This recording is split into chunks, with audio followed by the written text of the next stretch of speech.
Sa video na to, Oh, Pops, I'm ready to eat this extra fatty tuna dito sa Tokyo, Japan. Cheers!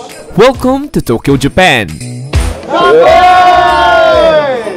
Bahala na! At kakain tayo ng 15 amazing Tokyo street food. At nandito tayo sa most famous food market ng Tokyo. I'm on a mission to splurge my money on different expensive Japanese street food, from beef gyudon, Oh, grabe. Ang sarap tignan. It's an heavenly bite. premium sushis, Parang taba ng baka na mas pina-chewy. unique snacks, Kung nabigyan ng bouquet ng bulaklak yung girlfriend mo, pwede ito na lang. Japanese seafood, Seafood feast sa isang maliit na plato. and even a 2,000 peso Wagyu sea urchin barbecue. This is almost a 2,000 peso Wagyu cube with sea urchin, pare. Mga paps, samahan niyo tikman ang mga pagkain ng Tokyo, Japan. Let's go! Ready ka na ba? Tara!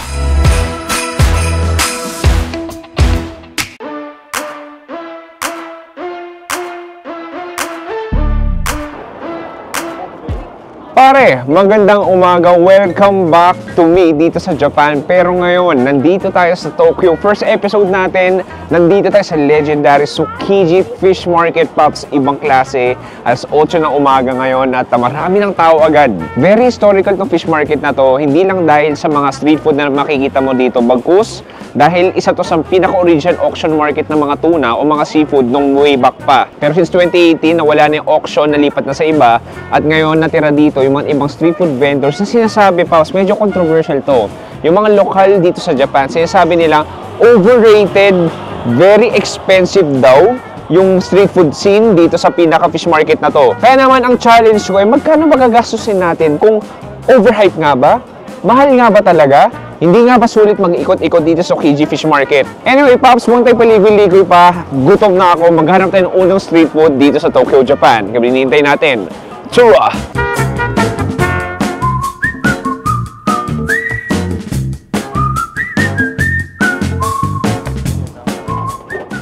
Okay, Pops, ito yung legendary gyudon rice bowl dito sa Tsukiji Market dito sa Tokyo.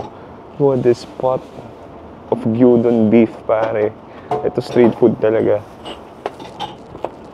So may naka-portion na rice na nilalagay ng generous amount of gyudon. Makita mo, haba ng pila. Jam pack. Okay, ngayon pare nakapila na tayo. At medyo maiksi pa yung pila sa lagay na to. At it's early 8:30 AM.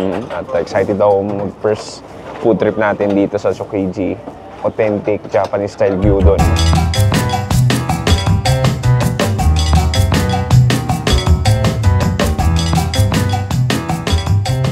Okay, Pops, first food trip natin. Ito na yung ating immaculate bowl of beef gyudon dito sa Tsukiji Market, dito sa Tokyo. Pops, ang ganda. Alam mo, nung pansin ko, ang tataba ng karne, ang taba ng pinaka-meat na gamit nila. alam mo sa pakaramdam pala ng dulo ng chopsticks ko, alam kong malambot na to. Sige, gawin ko, tikim muna ng karne lang.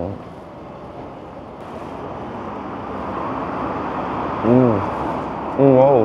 Alam mo, masang laman loob. Oo, parang laman loob ng baka. Parang tuwalya o lungs yung nakain ko. Ang sarap. Una sa lahat may konting anggo siya. And then that umami, savory flavor. Yung pinaka-gyudon natin, mas soy sauce siya, may konting tamis, may konting alat. Sobrang mataba. Oo, parang ito intestine ata. Ngayon nakita ng gyudon na may laman loob. Sige, gawin natin. Itong poached egg natin. Pasagin na natin dito. Oh, nice. Ah, grabe. Ang sarap tignan. Grabe, sobrang kakaiba tong gyudon na to. And then, kuha tayo dito. Oh, nice. This is an heavenly bite.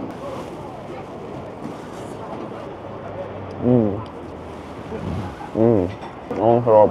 It's not the normal gyudon na makakain mo sa Yoshinoya, sa Matsuya. Ibang klase. Parang old school style eh. Sobrang savory niya. And with that runny, very creamy egg yolk. Nagpapatulong. Nice, yung spring onions din. Ang laking tulong. And then underneath that very soft and moist sticky rice. Isa pa.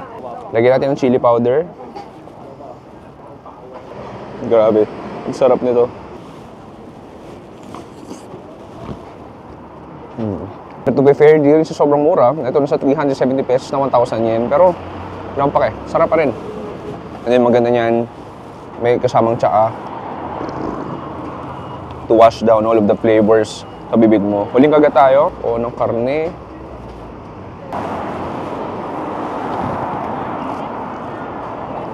Ang sarap. Okay pare, next natin. Ito parang mura dito. Meron tayong onigiri. Iba't ibang klase, iba't ibang flavor. At medyo nakaka-overwhelm kung anong pipiliin natin. Yeah, you have egg. Arigato. Okay, pare, buksan na natin itong onigiri natin. So makikita mo, it's wrapped in a thick cellophane. At makikita mo, actually hindi ko alam if visually ganun din yung itsura niya. Alam mo, egg itong in-order ko, hindi ko alam kung nasa yung itlog. Sige, bahala na, tikman na lang natin.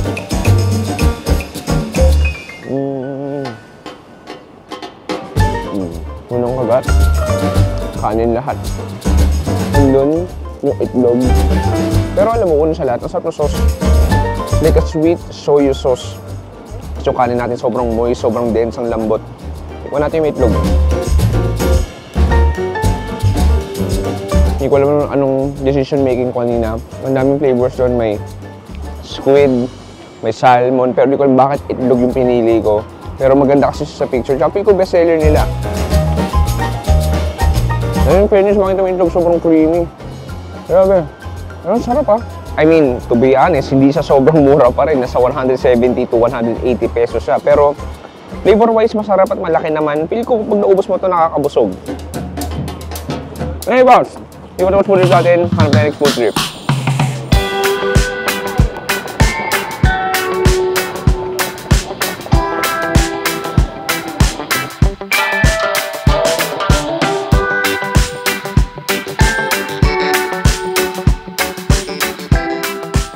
Pare, bawal ka pumunta ng Tsukiji Fish Market kung hindi ka kakain syempre ng mga iba't ibang fish or technically sushi. Pops, itong plato na to, 900 peso.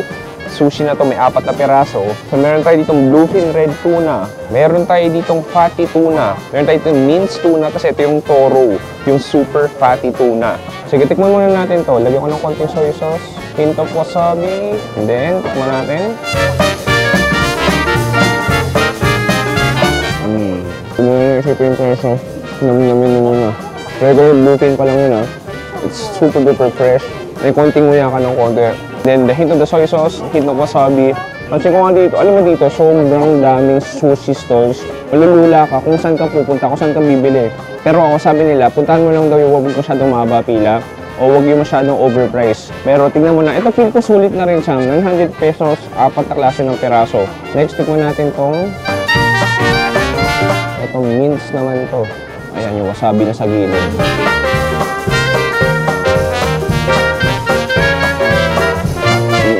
Level 1 to level 2, pasarap ng pasarap.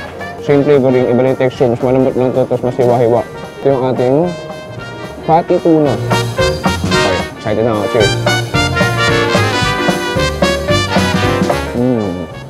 Level 3, approve ang sarap nun. Di hamak mas mataba siya. Di hamak mas malambot. Ang sarap. Ito masarap na paano pa itong huli. Ito yung extra fatty tuna natin o toro. Lagyan natin ng kikuman, wasabi. Oh, Pops, I'm ready to eat this extra fatty tuna dito sa Tokyo, Japan. Cheers!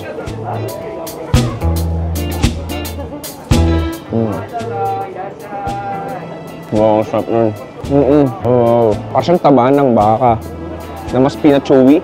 O, nasasarap. Lasang-lasa ko yung parang may mga strands ng taba. May konting hint ng sweetness. Alam mo feel ko 900 pesos. Sulit na yun. Kahit sabihin mo 4 lang yun, nakakabusog na rin Oo, medyo nabusog rin ako dun. Maraming stalls dito. Pwede mo puntahan yung Sushi Zanmai. At, yeah. Anyway, Pops, di pa tapos food trip natin. Hanap pa tayo next food trip dito sa Tsukiji Market.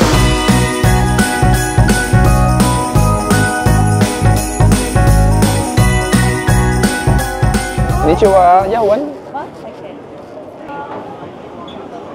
Arigato. Okay, next food trip natin, tamagoyaki. Basically, Japanese scrambled egg. na para siyang cube. Subukang bibingka na siya. Sige, kuha tayo dito, biyakin natin. Grabe, init pa. Oh, look at that. Parang ang creamy niya inside. Tignan natin.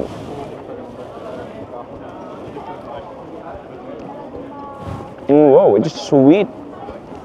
Hindi ko in-expect yun. Nakot off guard ako. Ang tamis niya. Just very creamy inside, fluffy and soft outside. Sobrang bouncy niya. And then the sweetness, kung saan nanggagaling yun.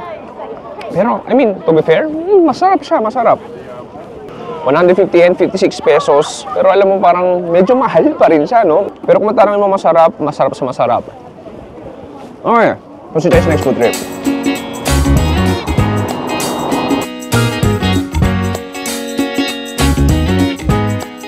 Konnichiwa. Yung one grilled tuna. Grilled tuna.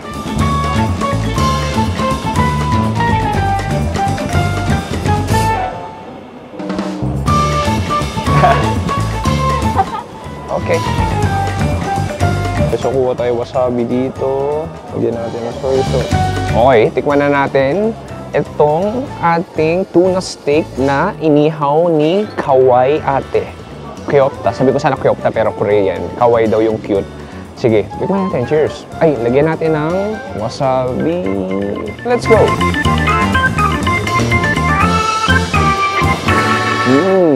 Okay ba? Alam mo kasi hindi siya lutong-luto eh. Makikita mo, somehow hilaw pa nga siya. So parang feel mo kumakain ka ng sashimi na may konting smoky flavor, may konting edgy texture. Parang nga ito, nakakatawa nga. Alam mo yung nag-iihaw ka ng tuna pa nga. Tapos sabi ng tito mo, sige pwede na yan, huwag mo na ilutuin. Parang half cook lang. Parang ganun yung lasa niya. Alam mo, parang mas gusto kong sashimi na lang or yung pinakaluto rin. Parang itong half cook, parang ang lambot niya. Parang gagawin ako kung gusto ko siya o hindi. Pero malambot. Alam mo yung labas niya yung luto, yung loob niya hindi. Ito yung tsura ng loob niya. Okay, medyo playful siya sa dila ko. Hindi ko alam kung masarap ba o hindi. Masalan ko lasa siyang tuna. Okay, next food trip natin, sweet potato puffs. Ano to? Hindi mo akala mo siya para siyang leather. Parang pwede na siyang gawing sinturon sa haba. So ito, gawa sa sweet potato o kamote. Look at this. Grabe ka, alam mo parang laruan. Actually, visually, parang lumiliwanag siya. Pwede pangalo ng langaw. Sige, tikman natin. Cheers. Saba. Okay. Una sa lahat, nasang kamote chips lang din. Kung nakatikim na yun ng kamote chips sa Pilipinas, 100% control lasa niya. Iba lang yung shape niya, pahaba. Visually appetizing. Crunchy, may konting tamis. Kung nasa ng potato chips, yun lang din naman. Pero, for sure, masarap siya mapakin. Enjoy ko. Gusto niya siya. Nakakabusog. Actually, kung nagtitipid ka, pwede huwag mo nabigyan ng bouquet ng bulaklak yung girlfriend mo. Pwede, ito na lang. 200 pesos lang din. Tapos, mabubusog pa siya. Hindi siya ganda tignan, hindi ko siya bibili. Na-expect ko na maganda lasa niya. Pero for the sake of vlogging, actually medyo sikat din itong stall na to. Maraming kumakain talaga dito. Kaya kita mo, ang bilis ng turnover ng sweet potato nila. And ayun, sa mga gat. There's a place I have found in the shade on the ground. Okay pare, tumataas na yung araw at malapit na magtanghali. Mas dumadami yung tao dito sa Tsukiji Fish Market. Maswerte pala kami ng mga alas 8 nandito na kami. At yeah, actually, hindi naman siya overwhelming. Masaya siya. Very fun experience. Sabi nila overrated. Sabi nila medyo price daw yung makina. Pero so far na-enjoy ko naman siya. Pero tama, dapat extra budget ka talaga siguro. Around 3,000 pesos, pwede na yun. Pero pare, hindi pa tapos yung food trip natin. At yeah, tignan natin kung ano pa pwede natin mahanap dito sa Tsukiji Fish Market.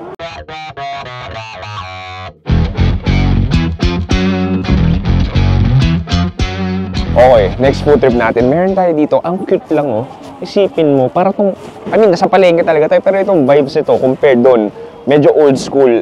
Parang maliit na bahay lang, nagbebenta ng mga naka-styrofoam na iba't ibang seafood. Kita ko sa inyo, meron tayo dito, king crab, may, laki ng hipon.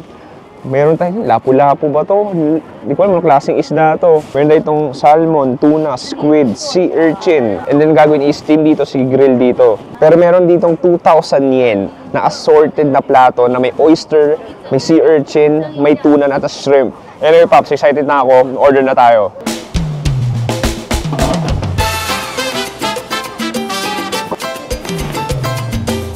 Okay, Pops, so in order ko, itong mix na oyster na may shrimp tas uni.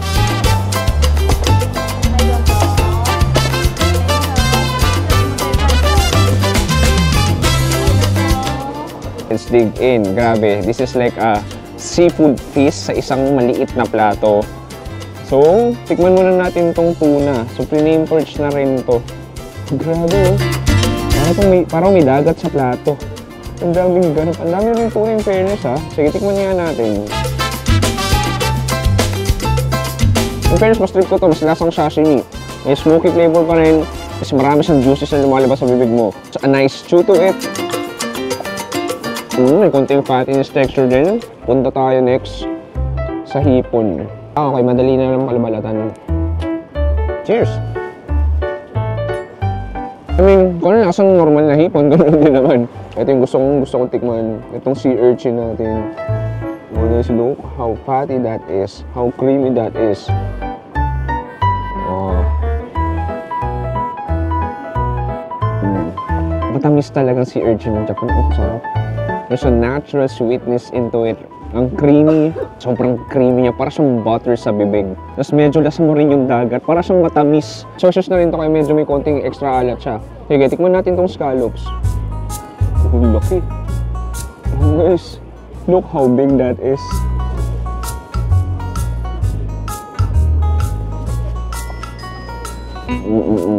Ang lambot, ang sarap. Alam mo, sabi nila, medyo overrated daw tong Tsukiji Market. Pero so far, na-enjoy ko siya. As in, I mean, hindi siya kamurahan, pero ang ganda lang din ng vibes eh. Gagawin natin, kuha ng isang masarap na kagat. Tuna, kuha ko ng scallops dito, sea urchin. Okay. Medyo nalalaglag na siya sa chopstick ko, pero isang masayang kagat to. Uni, tuna, scallops, one bite pare. Cheers!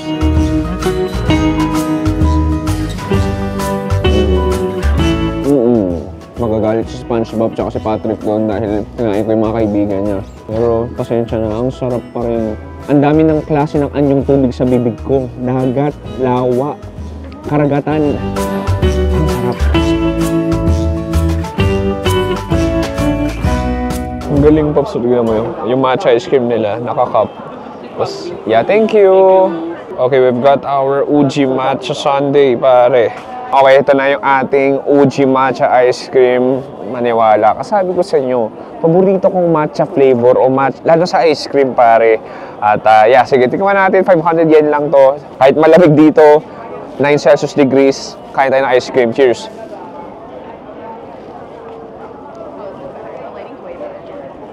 Oh, so fulfilling, so comforting, very milky, creamy, sweet, and then that damo flavor nandun. Matapang-tapang siya. Ang sarap nun.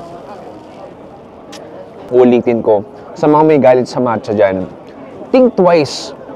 Baka naman kailangan nyo lang ma-develop ang taste buds nyo para sa matcha ice cream. Pero I mean, alam ko subjective naman. Iba-iba tayo ng panlasa. Pero ako, personally, paborito ko talaga matcha.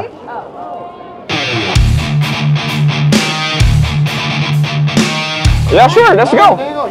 You can just follow us in Instagram. Yeah, for sure. Hindi ko alam para libreng alak dito, libreng alcohol, free sake. 1, 2, 3, Bahala na. No, wow. that's straight. Oh, nice. Tamis. Hindi naman tapang.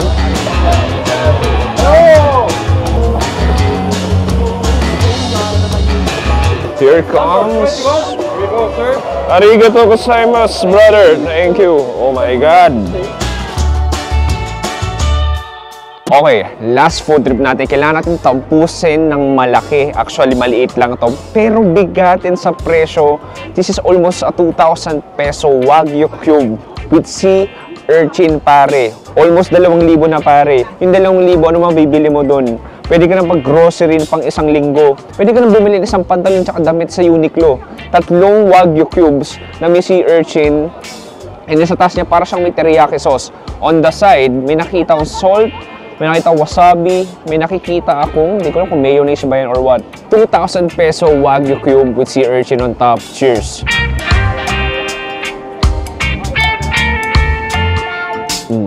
Just like a marriage of flavors. Yung land, tsaka yung sea, nag-meet sa gitna. Oh, nice. Grabe. Ang tamis ng sea urchin, parang yung kanina. Pero ito, sweeter dahil dun sa parang teriyaki sauce. And then, the sea urchin, and then may dagdag extra dagat flavor. And then, the texture of the Wagyu cubes malambot. May konting nguya ka ng konti. Very smoky, may little sweetness din. Oh, nice. Ang sarap nun. Gagawin ko, I wanna get a little bit of everything dito sa parang mayonnaise, konting wasabi, konting salt. Parang binabayaran mo rin yung showmanship nila, kuya. May free sake ka, o yung parang alak nila dito. You're not only paying for the food, but you're also paying for the experience. Sige, tikman natin isa pa.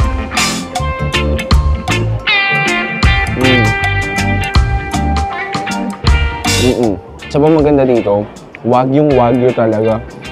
As in, yung iba kasi parang feel mo process na, pero ito, karne kung karne talaga.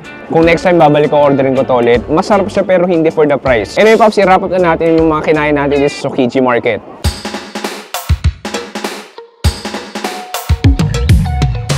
Okay, pare, dito nagtatapos ang ating isang malupit, expensive street food tour dito sa Tokyo, Japan, dito sa Tsukiji Fish Market. Pops, ang tanong, magkano ginastos natin? Ano ba ito? 11,920 yen or sa pesos, almost 4,500 pesos, pare. Alam mo, to conclude, una sa lahat, overhype ba? Feel ko pag turista, hindi gaano. Kung local ka, siguro overhype ka. Pero kung turista ka, parang gano'n ma-enjoy mo yung ganda street food scene. Ang daming kanya-kanyang pakulo, ang daming creating na street food. Pero tama sila sa medyo expensive. Actually, meron ng mga nakain na maliit lang yung portions pero mahal. Meron din naman kahit paano sulit naman yung pagkain. Anyway, maraming salamat sa panonood ko si Chewy dito sa Tsukiji Fish Market, Tokyo, Japan. Nagsasabing stay safe. It's a good night and goodbye. Bye.